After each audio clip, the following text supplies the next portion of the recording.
Bienvenidos, estimados estudiantes, a esta presentación en la que desarrollaremos la primera parte de la unidad número 5. El contenido es la biomecánica de la columna general o también denominada cadena cinemática axil. Tendremos en cuenta los siguientes temas: la cadena cinemática, sus funciones, la estructura vertebral, las curvas del raquis, la división funcional que se realiza a la cadena cinemática axil, las articulaciones intervertebrales, la evolución filo- y ontogenética, las propiedades mecánicas del raquis y específicamente en esta presentación desarrollaremos la propiedad de resistencia. Luego, la estructura y función del disco intervertebral, los factores que disminuyen la carga sobre el disco intervertebral y, por último, las posturas que modifican la presión en los discos intervertebrales. Para comenzar con analizando el raquis, debemos tener en cuenta que, como habíamos ya mencionado en las presentaciones anteriores, en biomecánica dividimos el sistema locomotor en 5 cadenas cinemáticas. La cadena cinemática axil por eje, constituye la unión y el enlace de cabeza, cuello y tronco.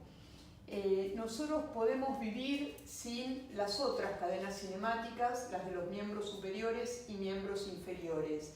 Pero la cadena cinemática axil es fundamental porque contiene al sistema, a la médula espinal, parte del sistema nervioso central, y a partir de ella se cumplen las 4 funciones hegemónicas que hacen perdurar la especie.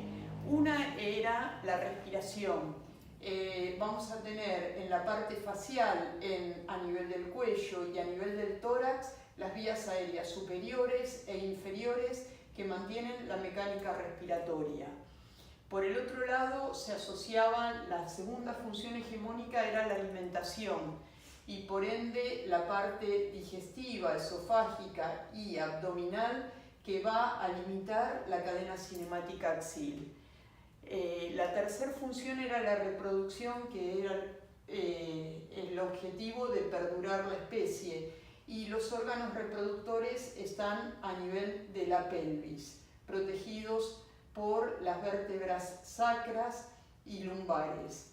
Y por el otro lado, la cuarta función hegemónica era la bipedestación, y depende de la mecánica de la cadena cinemática axil lograr un buen equilibrio para establecer la bipedestación en forma correcta. Se plantea que es una superposición de 33 discos, porque tenemos 33 vértebras, y una superposición de 133 articulaciones y 1000 ligamentos. Es un tubo flexible que permite una amplitud de movimientos muy importante sin llegar a lesionar ni la médula ni los nervios raquídeos. Esto es lo que hace a la estructura una estructura funcionalmente dicotómica, porque tiene que cumplir con 2 funciones muy divergentes. Por un lado tiene que cumplir con una función estática y por el otro lado con una función dinámica. La función estática la va a cumplir con el objetivo de protección de la médula espinal y de los nervios raquídeos. Y la función estática también va a estar incluido el soporte de peso, el sostén, que debe transmitir de céfalo a caudal. Vamos a ver que el tamaño de los cuerpos vertebrales se incrementa y la quinta vértebra lumbar, que es la última vértebra móvil, es la que soporta el 60% del peso corporal total.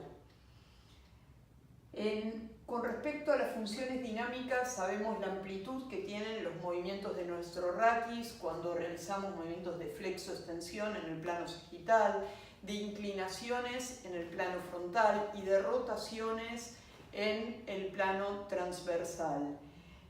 La dinámica va a tener que estar en relación con una de las propiedades que es la flexibilidad, y la flexibilidad está directamente en relación con la altura de los discos elevada al cuadrado y la relación disco-corpórea, la altura de los discos en relación a los cuerpos vertebrales.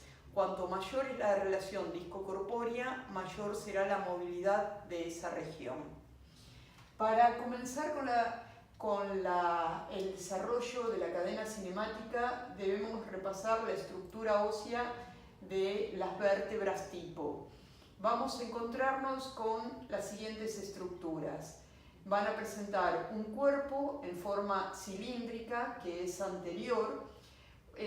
Por detrás, lo que denominamos el arco apofisiario, que acá está desarticulado. Estos cilindros representarían las apófisis articulares. El extremo anterior de este arco, los pedículos, los extremos posteriores, las láminas, hacia los lados, las apófisis transversas, y hacia la línea media y posterior, la apófisis espinosa. En este gráfico se muestra la unión del cuerpo vertebral y del arco apofisiario posterior. En este gráfico agregamos las apófisis transversas que están a nivel de las apófisis articulares y se dirigen transversalmente. La superposición de los cuerpos vertebrales y de las apófisis articulares van a ser los puntos articulares del raquis. Los medios de unión en cada uno de los segmentos vertebrales, tomamos como segmento vertebral la unión de dos vértebras, nos vamos a encontrar con el ligamento vertebral común anterior. Este ligamento, igual que el ligamento vertebral común posterior, recubre las caras anteriores de los cuerpos vertebrales y de los discos intervertebrales y se extiende desde el occipital hasta la segunda vértebra sacra. El ligamento vertebral común posterior, que recubre la cara posterior de los cuerpos vertebrales y los discos, y pasa por dentro del canal medular. Después tenemos los ligamentos intertransversos, que acá está representado con una banda, pero son bandas que cubren desde el borde superior de una apófisis transversa al borde inferior de la apófisis transversa de la vértebra suprayacente. Luego nos encontramos con los ligamentos amarillos que unen las láminas de la vértebra suprayacente con la lámina de la vértebra infrayacente, los ligamentos interespinosos que unen, al igual que los intertransversos, las apófisis espinosas, y los supraespinosos que unen los vértices de las apófisis espinosas. Teniendo en cuenta estas estructuras, tenemos que considerar que el raquis se divide en 4 regiones funcionalmente diferentes. Tenemos, por un lado, la región cervical. Si bien todas las vértebras cervicales, dorsales, lumbares, sacras y coxigias inicialmente tienen la misma morfología, tipo que desarrollamos anteriormente, luego, con el desarrollo en relación a la función que cumplen, van a ir evolucionando de diferentes maneras sus apófisis transversas, sus cuerpos, sus apófisis espinosas, van a tener características particulares en cada una de las regiones. Y en el caso del sacro y el coxis, son vértebras que terminan fusionándose y conformando una única estructura ósea fusionada por 5 vértebras que terminan de consolidar una sola estructura a los 30 años. Bueno, a nivel cervical nos encontramos con 7 vértebras móviles que la función que tienen es realizar movimientos de precisión y de amplitud porque deben ubicar los órganos de los sentidos en el espacio. Por el otro lado, a nivel de la región dorsal, nos encontramos con que las 12 vértebras dorsales, o también denominadas vértebras torácicas, limitan el tórax por su parte posterior. El tórax va a estar determinado por el raquis torácico o dorsal en su límite posterior, hacia los lados por las costillas y en la parte anterior por el esternón. La función del raquis dorsal es la zona menos móvil del raquis, ya que debe proteger a los órganos del mediastino y a los pulmones. Luego encontramos la región lumbar, que está compuesta de 5 vértebras móviles, que son las de mayor magnitud a nivel de los cuerpos vertebrales, porque son las que deben soportar el peso de la cabeza, del tronco y de los miembros superiores. Estas vértebras son las que limitan la parte posterior de la zona abdominal. Y por el otro lado encontramos la región sacrocoxigia, que como mencioné, el sacro es la fusión de 5 vértebras y el coxis es la fusión de 4 vértebras. Protegen a las vísceras de la pelvis inferior. Ahora, cuando tenemos en cuenta las curvas del raquis en su conjunto, nos encontramos que si observamos el raquis en un plano frontal, no debe presentar curvas. Todas sus apófisis espinosas deben estar alineadas y su cintura escapular y su cintura pelviana deben mantenerse paralelas entre sí. En cambio, cuando observamos en un plano sagital, nos encontramos con las curvaturas que presentan concavidades y convexidades en forma alternada. La zona cervical presenta la lordosis cervical, que es cóncava hacia atrás. La zona torácica o dorsal presenta la concavidad hacia adelante, que se denomina sifosis, y la zona lumbar, al igual que la zona cervical, presenta una concavidad posterior denominada lordosis. Y a nivel sacrocoxigio conforman una concavidad anterior denominada sifosis. Cuando estas curvas se alteran, se va a alterar la resistencia del raquis. Si las curvas están aumentadas, hablamos de hiperlordosis o hipersifosis. Y si las curvas están disminuidas, se denomina rectificación del raquis. En las dos circunstancias es patológico para la resistencia y las estructuras que la componen. Cuando consideramos las divisiones funcionales del raquis, ya que debemos cumplir con el soporte del peso y la protección de órganos, y por el otro lado con una función dinámica, el segmento vertebral, que está constituido por la unión de 2 vértebras, lo dividimos en pilares en forma vertical y en segmentos en forma horizontal. Los pilares vamos a dividirlos en un pilar anterior, constituido por la superposición de los cuerpos vertebrales, los discos y los cuerpos, y por delante va a estar reforzado por el ligamento vertebral común anterior y por detrás con el ligamento vertebral común posterior. Este pilar anterior va a tener una función estática de soporte de peso. El pilar posterior va a estar conformado por el arco apofisiario posterior y los ligamentos que lo unen, y va a tener la función dinámica. Cuando consideramos la división funcional en segmentos, lo hacemos en forma transversal, y el segmento pasivo está determinado por el cuerpo vertebral, y el segmento activo está determinado por el disco intervertebral, el agujero de conjunción, las apófisis articulares, la articulación interapofisiaria y los ligamentos que habíamos mencionado, el intertransverso, los ligamentos amarillos, los interespinosos y los supraespinosos, que mantienen la estabilidad del arco posterior.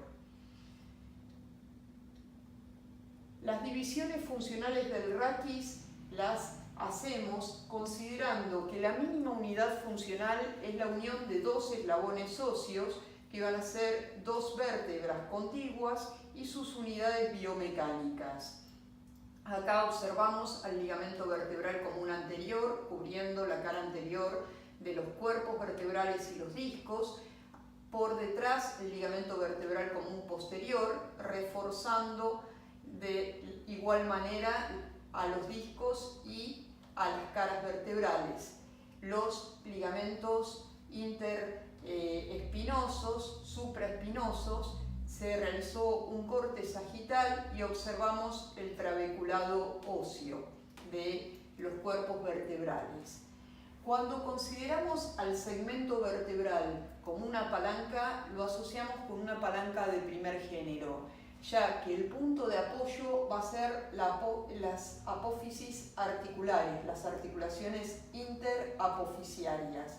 La resistencia va a ser el peso que va a soportar el cuerpo vertebral y lo va a transmitir a los discos, y por el otro lado la potencia va a estar dada por la estructura ligamentaria del arco posterior, y si la fuerza-peso tiene demasiada magnitud, va a reclutar a los músculos extensores para estabilizar a esta palanca del primer género.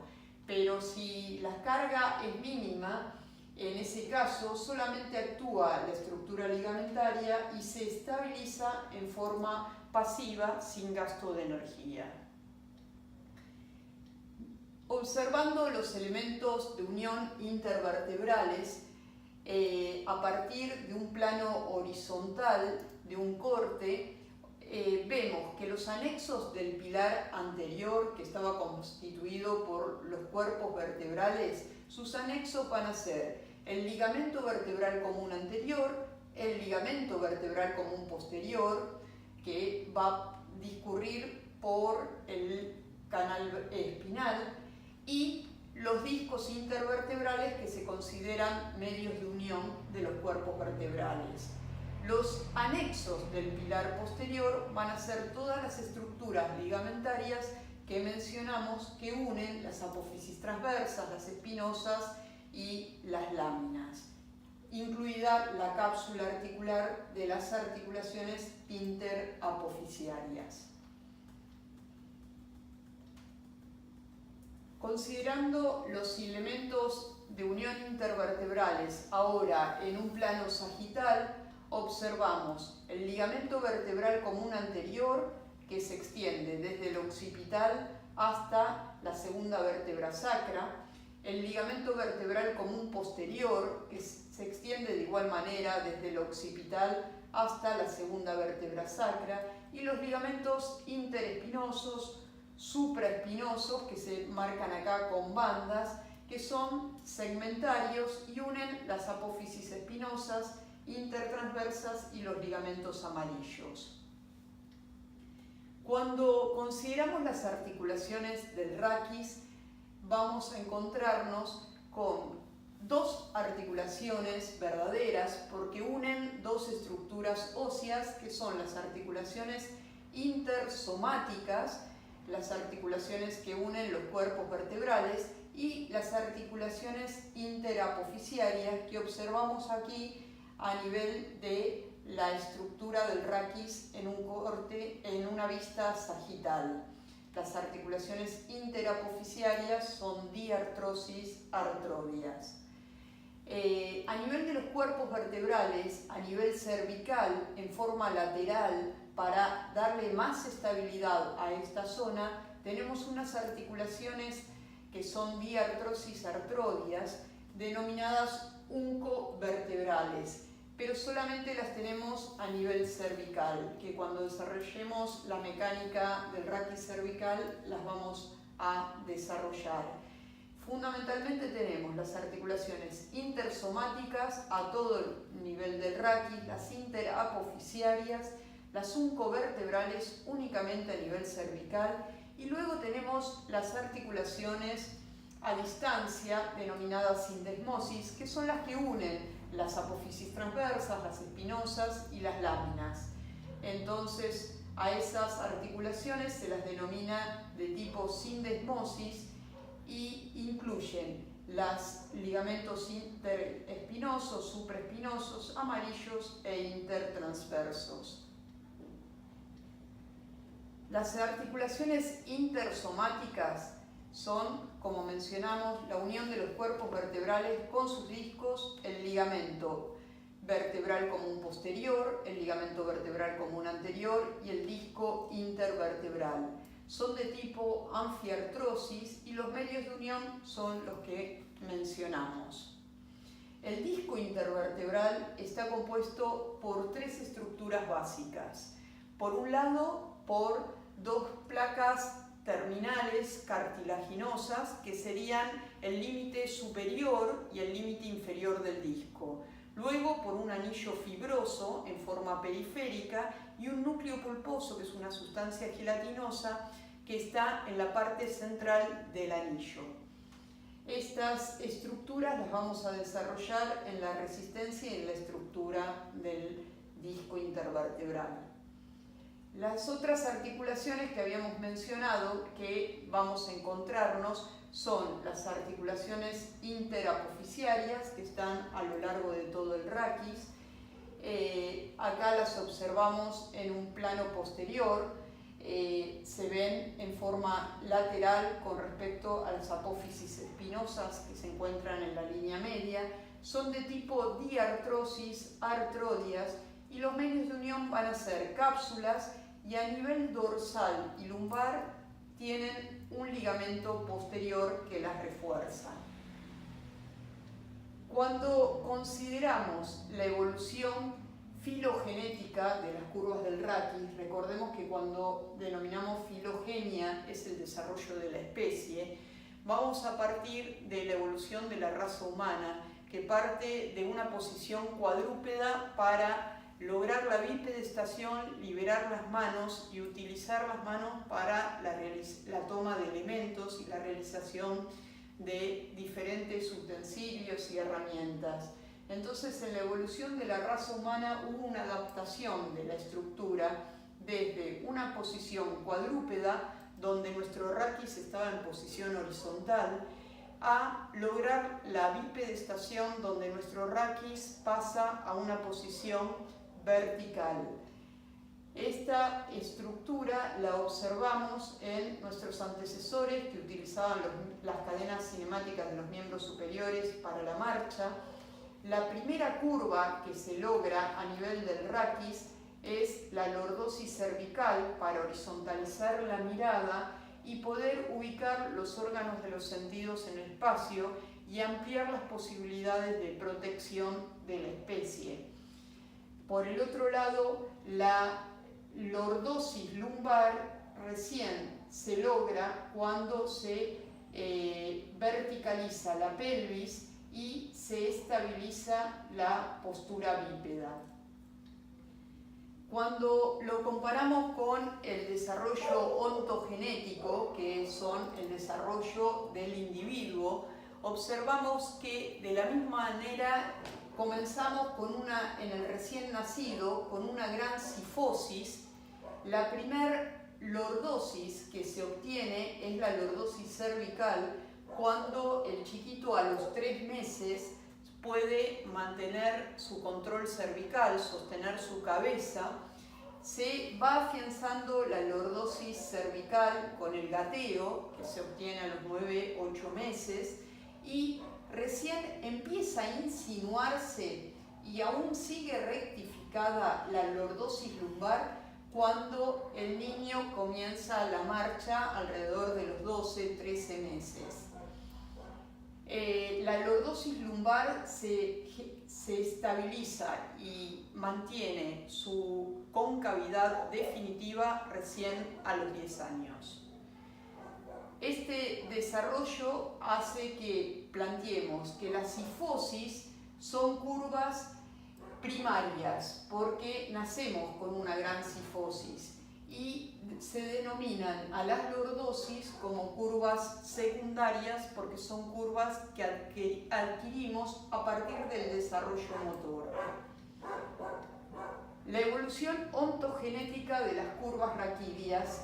Partimos, recordemos, de una gran cifosis a nivel lumbar y vamos a lograr una lordosis. Este desarrollo va a presentar en el recién nacido tenemos una concavidad anterior, o sea, continúa con una cifosis. Luego, a los 5 meses, continúa con una cifosis leve. Se rectifica a los 13 meses. Recién a los 3 años, cuando hay un desarrollo de la mielinización del sistema nervioso, logramos una leve lordosis y a los 8 años ya se va estabilizando la curvatura lordótica lumbar y definitivamente se estabiliza a los 10 años. La observación global de las curvas del raquis nos permite observar que vamos a tener alternancias, como mencionamos antes, de lordosis cervical, cifosis dorsal, lordosis lumbar.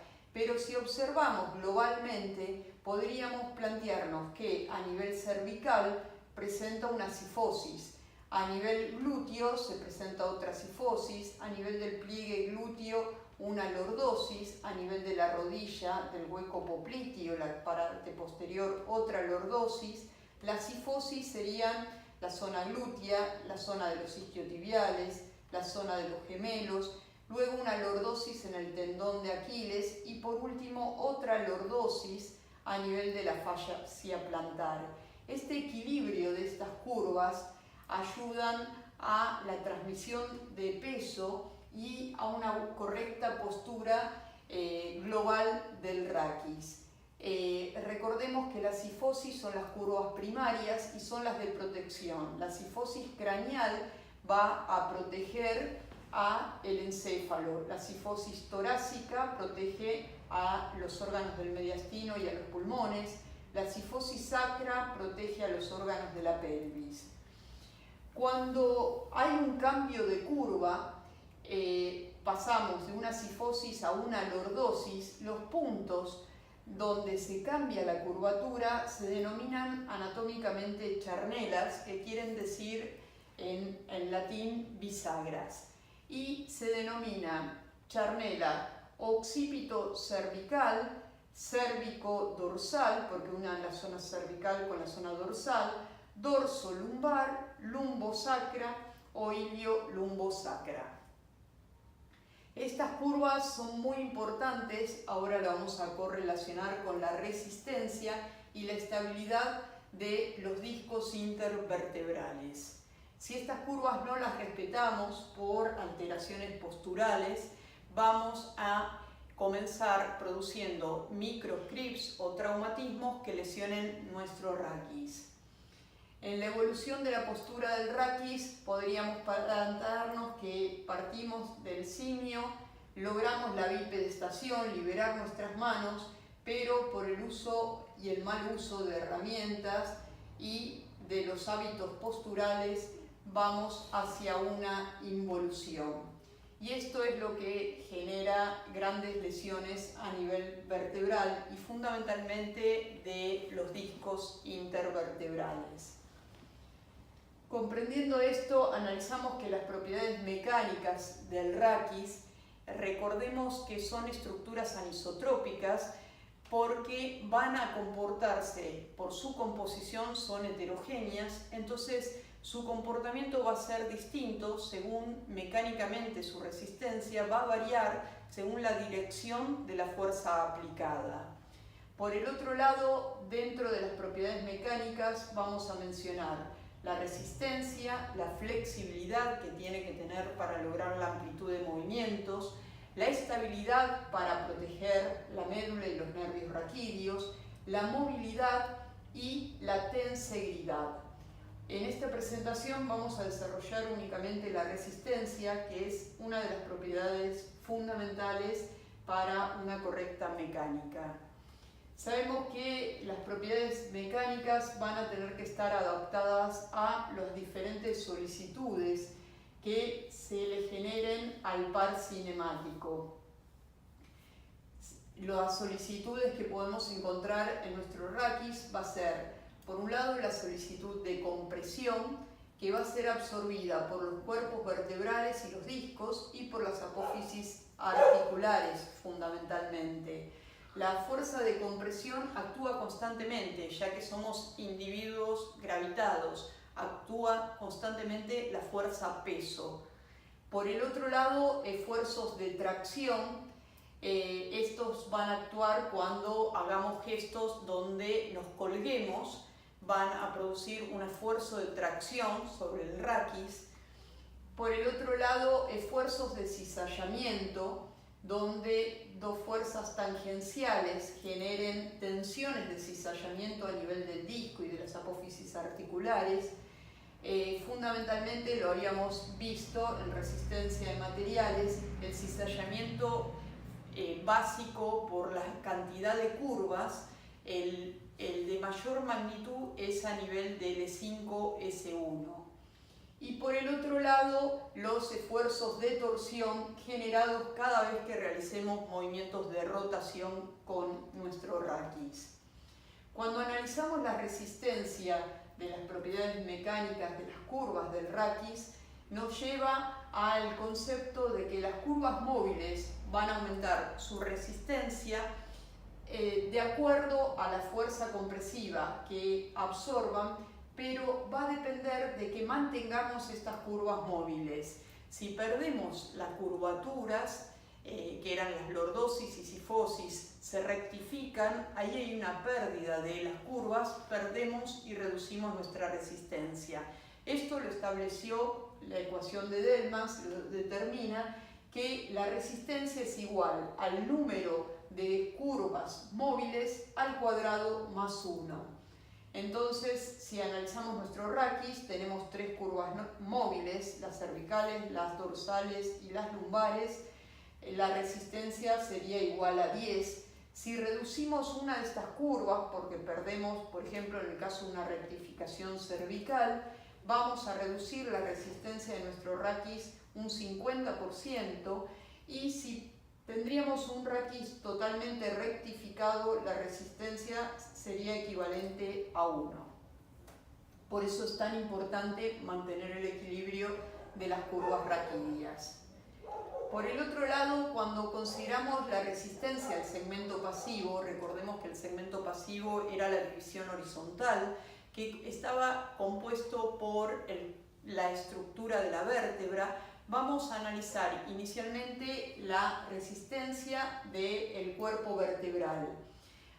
Como mencioné, el aumento del tamaño va a ser de céfalo-caudal por la magnitud de las cargas que deben resistir. La orientación de las trabéculas del cuerpo vertebral, recordemos que las vértebras eran huesos irregulares, pero si tomamos únicamente el cuerpo vertebral lo podíamos clasificar dentro de los huesos cortos, donde estaban envueltos por un tejido óseo compacto que conformaba la cortical externa y un tejido esponjoso en su estructura interna. El tejido cortical es el que le genera mayor resistencia al cuerpo vertebral, entre un 45 y un 75% de la resistencia total. Pero la distribución de las trabéculas no es azarosa, sino que está dispuesta según la dirección de las fuerzas que debe absorber. Entonces, esto lo vemos en los siguientes gráficos. Acá representamos un corte sagital observando el hueso trabeculado a nivel del cuerpo y a nivel de la parte media de la apófisis espinosa. Observamos cómo se distribuye un refuerzo del hueso cortical a nivel de las mesetas, que son las caras superiores e inferiores vertebrales. Se denomina meseta superior y meseta inferior, o cara superior y cara inferior del cuerpo vertebral. Y vamos a encontrar que si hacemos un corte frontal, el trabeculado se direcciona en forma vertical, en forma horizontal de cara lateral a cara lateral y en forma oblicua de las caras laterales hacia la cara inferior. Cuando realizamos un corte sagital, el trabeculado tiene una dirección vertical de la meseta superior a la meseta inferior del cuerpo vertebral, un trabeculado oblicuo en abanico que se dirige desde la meseta superior, pasa a través del pedículo y se transmite a las apófisis articulares superiores y a las apófisis espinosas. Y un trabeculado inferior que se dirige oblicuamente de la cara inferior o meseta inferior del cuerpo vertebral por el pedículo hacia las apófisis articulares inferiores y apófisis espinosas. Las apófisis espinosas, las apófisis transversas, son apófisis adaptadas a soportar esfuerzos de tracción. El cuerpo debe estar adaptado a soportar esfuerzos de compresión. Pero observemos que dentro del cuerpo, si bien tenemos el trabeculado vertical, el trabeculado oblicuo superior y el trabeculado oblicuo inferior, hay una zona de menos densidad de trabéculas que corresponde a esta zona anterior en forma triangular de base anterior, que es donde generalmente presentan la tensión de falla, las fracturas, las vértebras por compresión y generan una fractura denominada encuña por aplastamiento, debido a que es la zona de menor resistencia del cuerpo vertebral. Por el otro lado, cuando consideramos la resistencia del segmento pasivo, yendo hacia atrás encontramos las apófisis articulares ubicadas en el arco apofisiario posterior. Estas van a soportar el 18 al 20% de la fuerza de compresión, reduciendo la presión que absorbe el cuerpo vertebral y los discos, si estamos correctamente alineados. Apenas nos flexionamos, las superficies de las apófisis articulares no contactan y toda la carga cae sobre los cuerpos vertebrales. Disminuyen los esfuerzos sobre el disco de esta manera al absorber las fuerzas compresivas y protegen de esfuerzos de torsión y esfuerzos de cizallamiento, absorbiendo estos esfuerzos para reducir la carga sobre el disco. Cuando hablamos de listesis, es el deslizamiento de las vértebras. Habíamos observado que el esfuerzo de cizallamiento máximo se daba entre la quinta lumbar y la primera vértebra sacra, debido a la inclinación del sacro. Si se produce un desplazamiento de la quinta lumbar, se denomina listesis, espondilolistesis. Las apófisis articulares van a ser de tope para reducir esa posibilidad de listesis, que sería un estado patológico del raquis. Por el otro lado, cuando consideramos el segmento activo, las otras estructuras vertebrales van a ser el istmo, que es la zona que limita entre las apófisis articulares superiores e inferiores, los pedículos, que eran las estructuras, pedículos vienen de pie en latín, que son las estructuras que unen el arco apofisiario posterior con el cuerpo, y las láminas. Por la superposición y entrecruzamiento de trabéculas, son estructuras de elevada resistencia, llegan a soportar hasta 100 kilos antes de llegar a su tensión de falla. Cuando consideramos la resistencia del segmento activo, recordemos que era el disco, el agujero, las apófisis articulares y la estructura ligamentaria. Debemos tener en cuenta que la estructura del disco intervertebral está adaptado, por un lado, teniendo, como ya mencionamos, el núcleo pulposo, el anillo fibroso y las láminas cartilaginosas par, que son las estructuras que limitan el disco en la parte superior y en la parte inferior. Acá en la imagen se observa la distribución de las fibras de colágeno en forma concéntrica, conformando el anillo fibroso, el núcleo pulposo en la zona central. Las láminas del anillo fibroso vamos a encontrar que alternan la oblicuidad de las fibras de colágeno.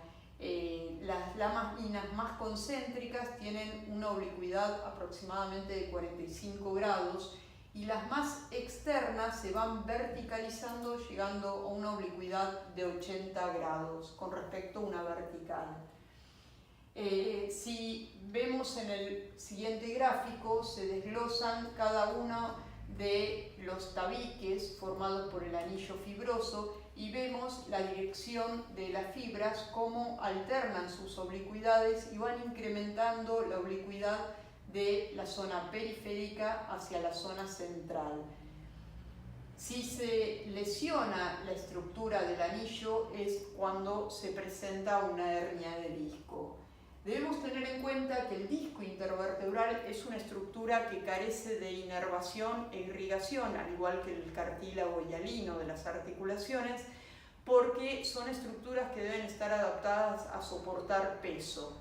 Entonces se van a nutrir a partir de la imbibición que se produce de los proteoglucanos que componen la estructura del núcleo pulposo. Tienen la capacidad de absorber el agua cuando se los descomprime del hueso subcondral, de la vértebra suprayacente e infrayacente. Y luego, cuando nos sentamos, nos paramos, ya le aplicamos una fuerza compresiva generada por nuestra fuerza-peso que va a hacer un intercambio de líquidos, liberando los líquidos del núcleo pulposo al hueso subcondral de la vértebra suprayacente e infrayacente.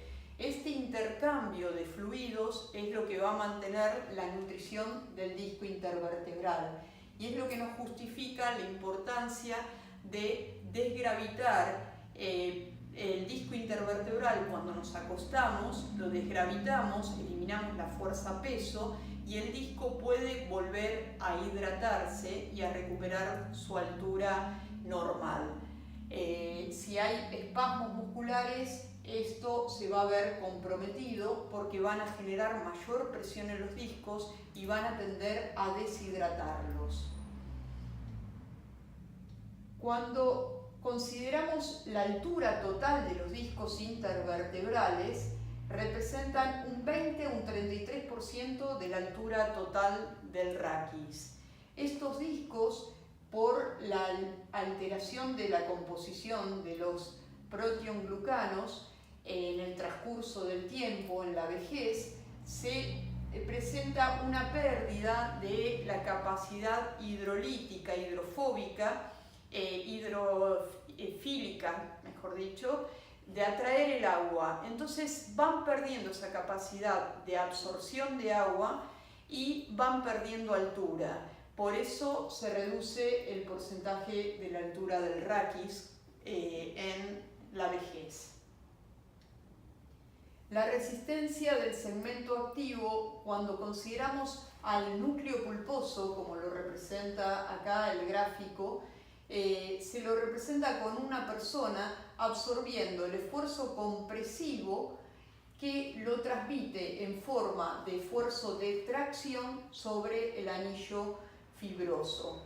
El núcleo pulposo es el que cumple la función de absorber las cargas compresivas y si está ricamente hidratado va a tener la posibilidad de incrementar su presión y transmitirlo al anillo fibroso, que está compuesto fundamentalmente de fibras de colágeno que están adaptadas a la tracción y no a la compresión.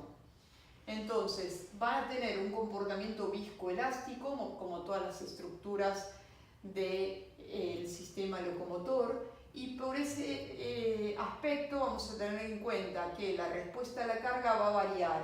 Van a ser más flexibles a cargas bajas y van a tener mayor estabilidad ante cargas elevadas. Poca resistencia a la tracción y a la torsión.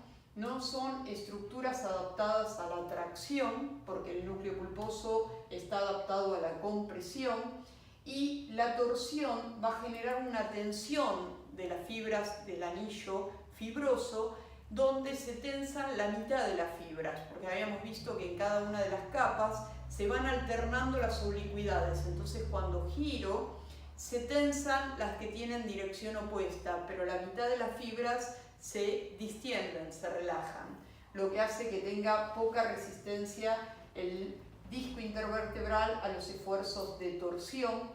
La distribución de las presiones hidrostáticas parten de la hidratación del núcleo pulposo, y las láminas cartilaginosas, que son el límite superior y el límite inferior, son las estructuras que tienen pequeñas fenestraciones y permiten el intercambio de nutrientes y de fluidos del núcleo pulposo con el hueso subcondral de la vértebra suprayacente e infrayacente.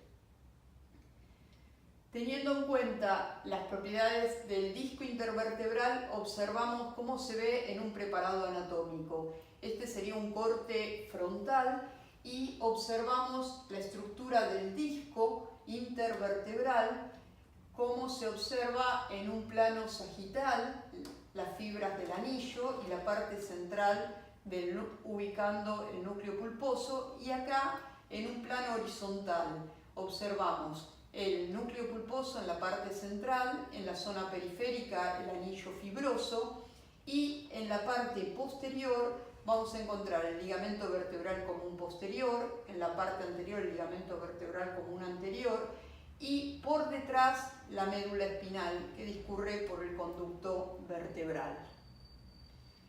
Las fuerzas que soportan nuestros discos intervertebrales van a ser fuerzas pasivas y fuerzas activas.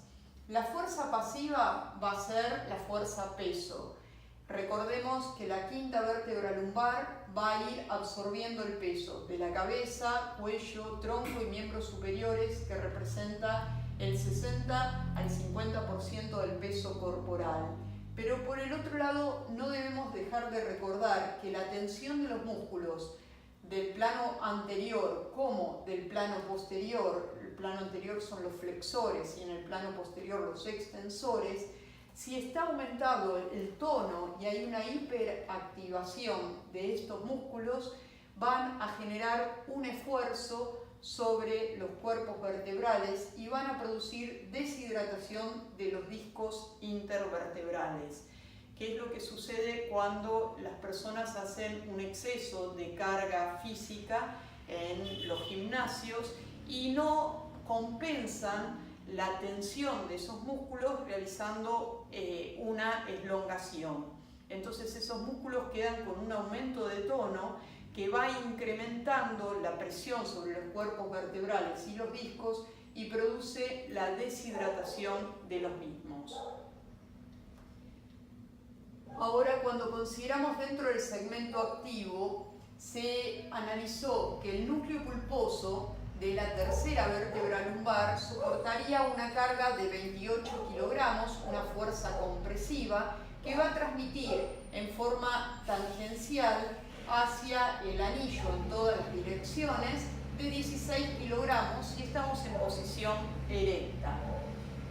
Entonces, si nosotros realizamos una flexión de tronco, que habitualmente en las actividades de la vida diaria las repetimos continuamente, debemos comprender que la fuerza compresiva se va a incrementar y va a pasar de 28 kilogramos a 87 kilogramos ante una flexión de tronco, y las fuerzas tangenciales que transmite el núcleo pulposo al anillo van a pasar de 16 kilogramos a 58 kilogramos.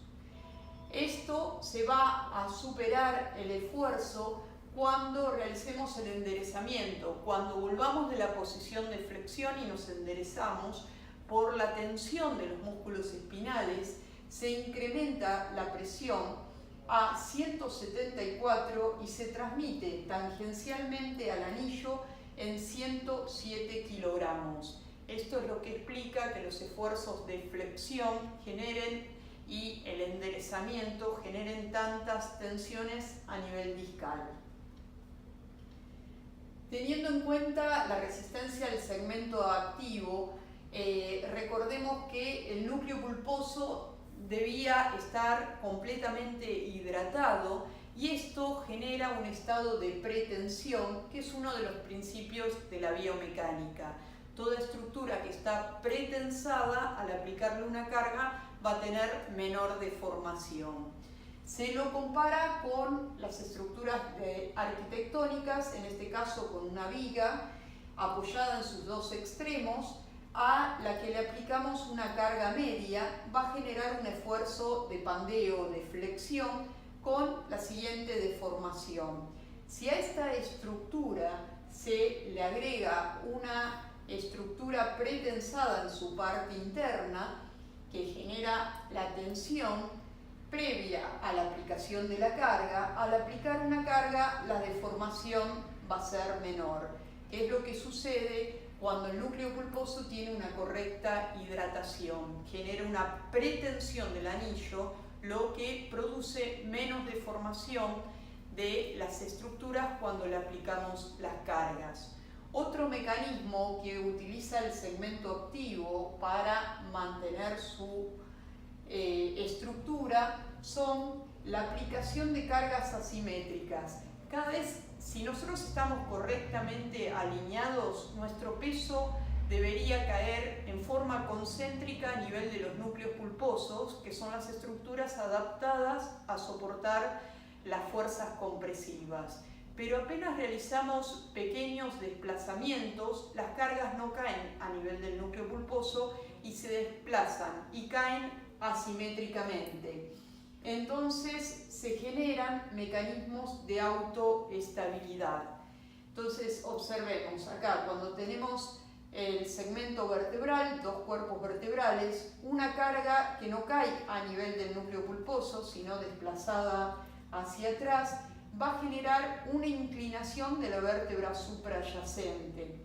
Esta inclinación produce una tensión de las fibras del anillo, pero el núcleo pulposo va a incrementar la presión sobre esas fibras y las va a volver a poner en un estado de convexidad de tensión previa.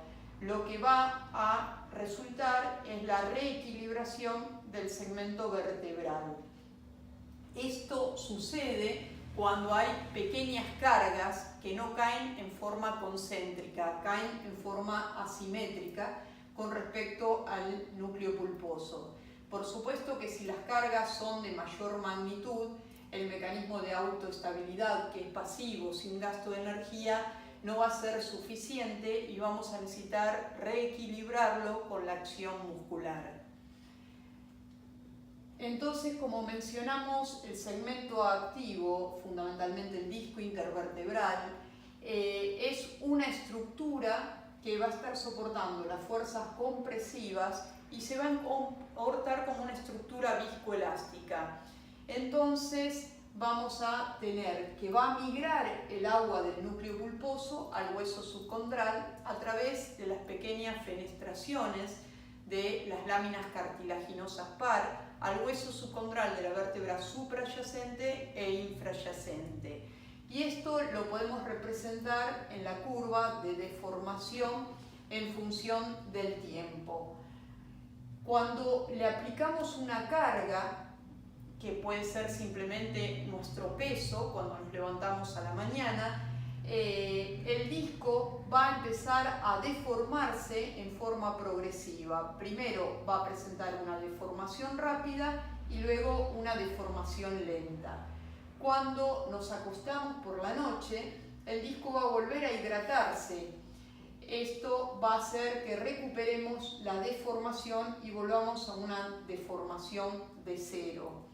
Entonces, recordemos que siempre en los primeros momentos encontramos una deformación rápida y luego una deformación lenta. Lo mismo que la recuperación de la hidratación del disco en los primeros momentos es rápida y luego lenta. Por eso la indicación de una persona que está muchas horas sentada sería que cada hora y media aproximadamente se levante, camine, realice algunos movimientos, eso va a generar menor compresión sobre el disco y va a favorecer la hidratación del núcleo pulposo. Cuando tenemos en cuenta los factores que influyen, hay factores que van a generar los CRIPS o microtraumatismos. El punto 1, el que veníamos analizando, la hidratación del núcleo pulposo. La falta de hidratación va a generar una falta de presión previa del anillo, lo que va a reducir su resistencia. Y otro factor que predispone a los microtraumatismos son los efectos de vibración que encontramos en maquinaria que produzcan una vibración continua, van a producir una alteración de la estructura de los proteoglucanos y por ende van a afectar la hidratación del núcleo pulposo. Si los discos intervertebrales son los que soportan las compresiones, van a generar un efecto Poisson. Al aplicarles una carga axial van a reducir su altura y van a aumentar su diámetro transversal. Pero el comportamiento va a ser diferente si una estructura discal está indemne, su anillo se comporta indemnemente, no se alteró su estructura. En cambio, si la estructura del anillo ya presenta solución de continuidad, ruptura de sus fibras, la resistencia a la compresión va a ser menor y la deformación se va a incrementar. Esto lo observamos en los siguientes gráficos. Acá se observa el núcleo pulposo, el anillo fibroso, y la distancia entre un cuerpo vertebral y otro nos marca la hidratación del disco intervertebral. Si le aplicamos una carga, por supuesto que va a reducir su altura y va a aumentar su diámetro transversal, y su altura se reduce en 1,4 milímetros. Pero en el caso de una lesión del anillo fibroso, esto es lo que se denomina hernia de disco, el núcleo pulposo discurre y no logra una buena hidratación ni un estado previo de tensión del anillo, generando al aplicar la misma carga una mayor deformación de 2 milímetros. Cuando tenemos en cuenta las compresiones del disco intervertebral, debemos tener en cuenta que si la estructura está indemne, sin alteraciones a nivel estructural, la distribución de cargas va a ser de un 75% a nivel del cuerpo vertebral y de los discos en el pilar anterior, y un 18, un 20% en las apófisis articulares, que van a distribuir, como son artrodias o superficies planas, en todos sus puntos en forma equitativa. Pero si la estructura del disco está alterada, ya este par cinemático, la unión de estas dos vértebras, ya no va a mantener el equilibrio. Entonces nos vamos a encontrar con un desequilibrio producido por la lesión del disco. Y esto va a generar una sobrecarga en la superficie anterior de las apófisis articulares, lo que va a generar lo que se denominan osteofitos o picos de loros, porque la sobrecarga va a caer en una superficie reducida con respecto al total de la superficie articular. La respuesta dependiente del tiempo del disco intervertebral va a depender, por un lado, del daño acumulativo de cargas cíclicas de pequeña magnitud. Estas pequeñas cargas las podemos estar generando cada vez que realizamos gestos que estén produciendo movimientos de torsión con peso o movimientos de flexión o malas posturas de sedestación. Por el otro lado, va a haber una tasa de lesión. Si la tasa de lesión es superior a la tasa de reparación de los fibroblastos, que son los que deben sintetizar las fibras de colágeno para regenerar las fibras lesionadas, esto va a predisponer a una alteración de la estructura. Las lesiones por cargas leves de compresión, flexión y torsión repetidas de baja intensidad serían los microtraumatismos, y lesiones por largos periodos cuando se utilizan máquinas que generan vibraciones elevadas. Bueno, el disco intervertebral, los factores que disminuyen la carga sobre el disco intervertebral son 4 fundamentalmente. Uno es la presión intraabdominal. Reduce la carga en el disco entre un 5 a un 30%. La cavidad abdominal actúa como una cámara hidroneumática que genera, al aumentar la presión interna, genera un esfuerzo de tracción sobre los discos, reduciendo la compresión.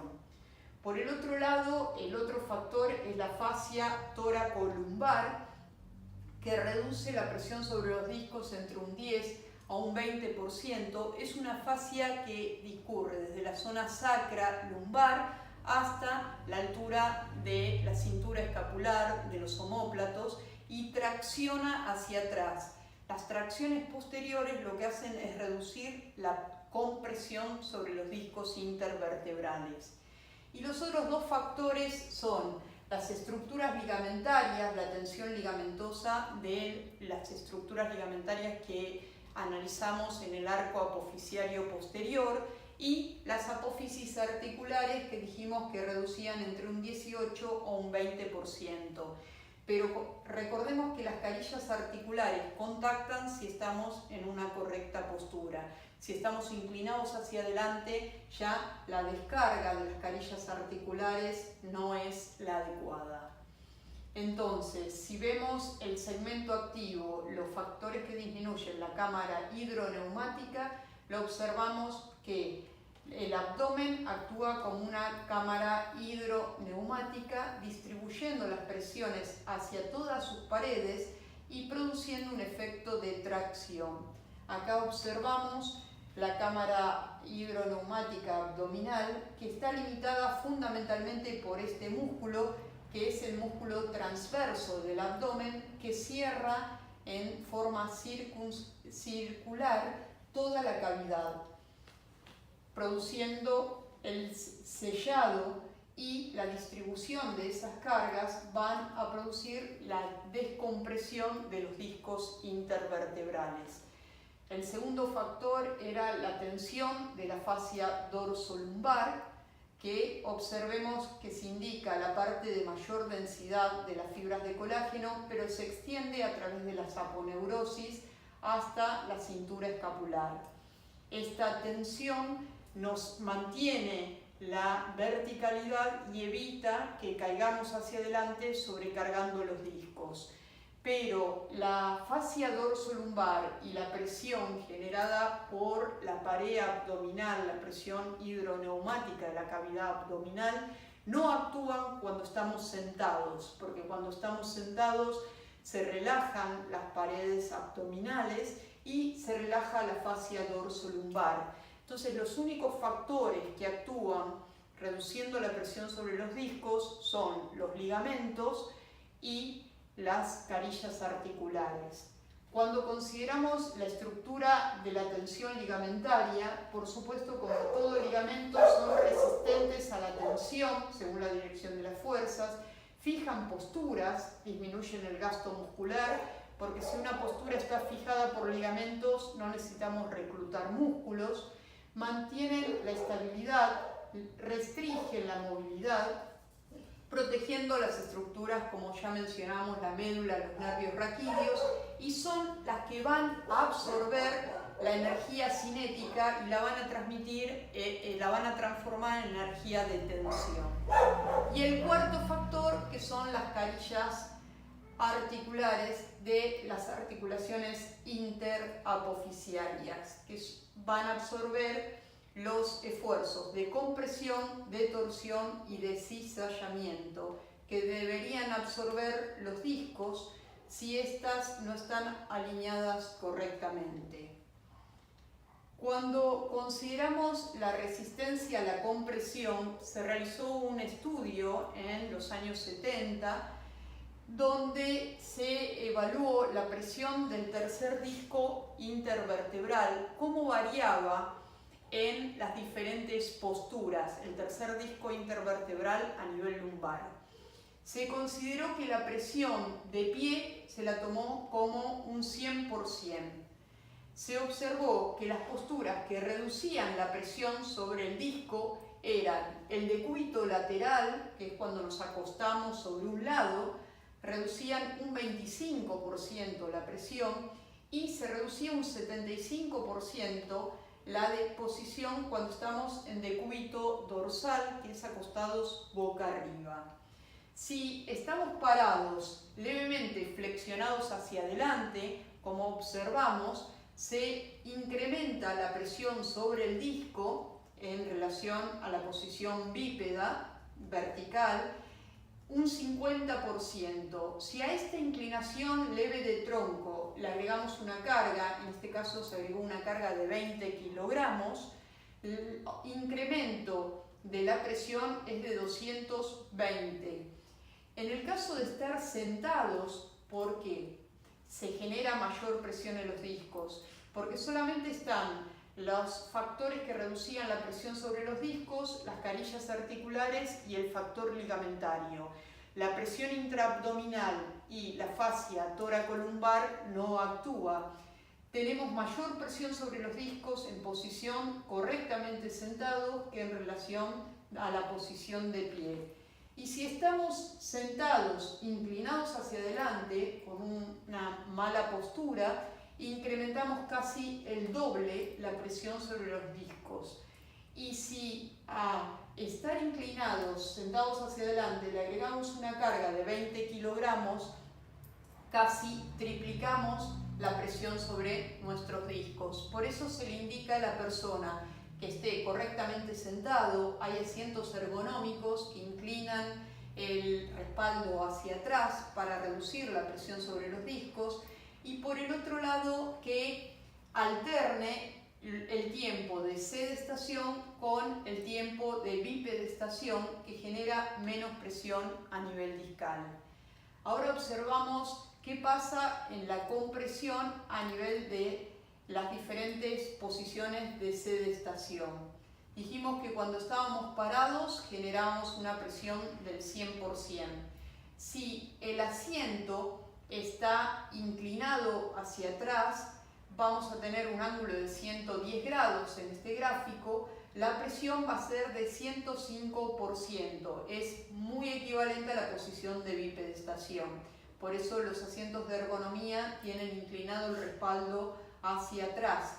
Si estamos en una posición donde el respaldo tiene 100 grados, ya se incrementa la presión del disco a 115%, y en el caso en que el respaldo esté a 90 grados, la presión ya pasa a 140%, y si realizamos una flexión anterior del tronco, como ya hemos visto, aproximadamente de 80 grados, el incremento es de 190% la presión discal.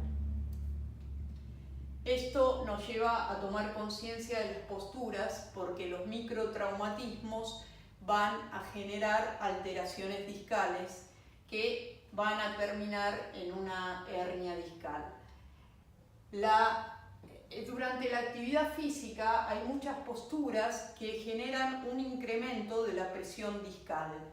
Entonces también lo analizó Natchenson, planteando nuevamente en la posición bípeda una presión de un 100%, pero si realizamos esos abdominales tipo bolita, donde inclinamos el tronco y lo elevamos, la presión se duplica.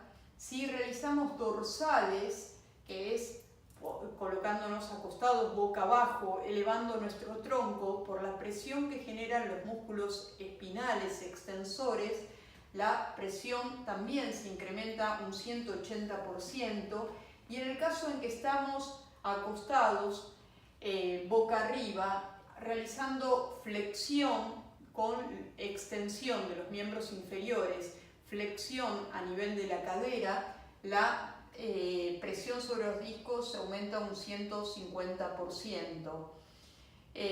Cuando realizamos en decúbito dorsal flexión de los miembros inferiores, pero los mantenemos en el aire, también se genera una elevada presión en los discos intervertebrales, así como si realizamos dorsales y nos sostienen los miembros inferiores, porque la contracción de los músculos espinales va a aumentar la presión a nivel discal. La correcta posición para realizar abdominales sería el decúbito dorsal con los miembros inferiores no sostenidos en el aire, sino apoyados en un banco, en un taburete, para que nuestra estructura muscular no esté trabajando en contracción para sostener el peso de nuestros miembros superiores, y elevemos nuestro tronco únicamente hasta el nivel inferior del omóplato y no más allá, porque si lo elevamos más allá reclutamos un músculo que es el psoas e incrementamos la presión de los discos intervertebrales. Bueno, terminando la presentación, integremos los conceptos que analizamos. Primero analizamos las funciones de la cadena cinemática axil, que eran funciones estáticas y dinámicas. Por el otro lado, la estructura y función de cada una de las regiones, de la región cervical, dorsal, lumbar y sacrocoxigia, que se relacionan con las estructuras que debe proteger. Luego, las curvas del raquis, las concavidades y convexidades, las alternancias de sifosis y lordosis, la división funcional en pilares y en segmentos. Cada uno va a cumplir una función estática y una función dinámica para cumplir con esas funciones dicotómicas que tiene el raquis. Debe proteger la médula espinal, debe proteger los nervios raquídeos, pero por el otro lado debe proporcionar flexibilidad y movilidad a nuestro raquis. Las estructuras óseas de una vértebra tipo, las articulaciones intersomáticas, las articulaciones interapofisiarias, la evolución filo- y ontogenética de las curvas raquídeas, las propiedades mecánicas del raquis, que solamente desarrollamos la propiedad de resistencia, fundamental la resistencia a nivel del segmento pasivo, que es la vértebra, el cuerpo vertebral, qué resistencia tienen las apófisis articulares, qué esfuerzos son los que soportan, los pedículos, el istmo, las láminas, la resistencia del segmento activo, fundamentalmente el disco intervertebral, que es una estructura que todos sabemos que se compromete estructuralmente, la función y estructura del disco, el estado de pretensión y el mecanismo de autoestabilidad que asegura el equilibrio en el par cinemático, los factores que reducen la presión sobre el disco, que eran 4, la presión intraabdominal, la tensión de la fascia tóraco-lumbar, las carillas articulares y la tensión ligamentaria, y todas las posturas que incrementan la presión discal que debemos evitar para no producir lesiones en la misma. Bueno, muchas gracias por su atención.